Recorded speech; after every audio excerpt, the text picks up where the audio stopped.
शहर से कई मील दूर मुज़ाफ़ात की तरफ एक अकेली सड़क ऊंचाई पर जाती है।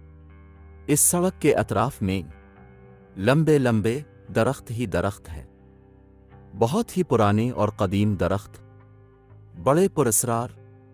ऐसा महसूस होता है जैसे वो सब कुछ देखते और समझते हों और मुस्कुराते हों। काफ़ी ऊपर तक जाकर एक घर के असर नमूदार होने लगते हैं।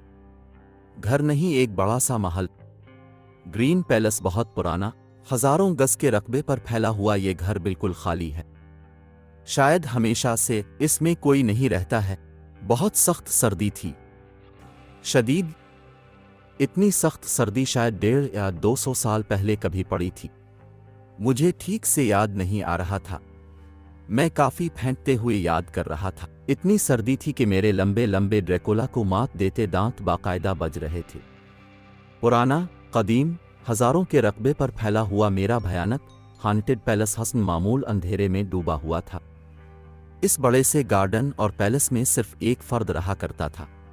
और सच्ची बात तो यह है कि मुझे बिल्कुल पसंद नहीं है कि कोई मेरे घर और मामूलात में दखल अंदाजी करे।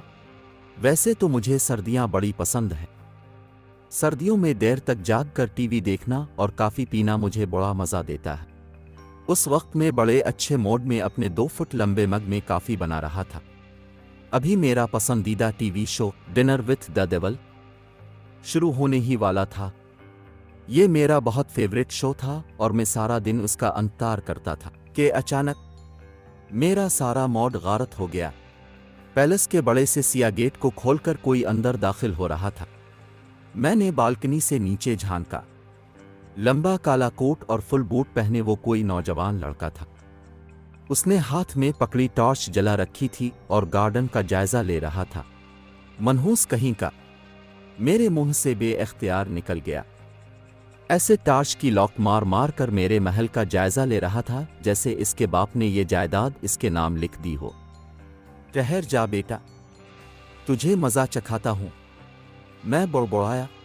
और वो शायद मज़ा चखने को बिल्कुल तैयार था, इसलिए पैलेस के अंदर दाखिल हो गया। मैं इसकी हिम्मत पर हैरान हो रहा था। मेरे पैलेस की दहशत दूर तक फैली हुई थी।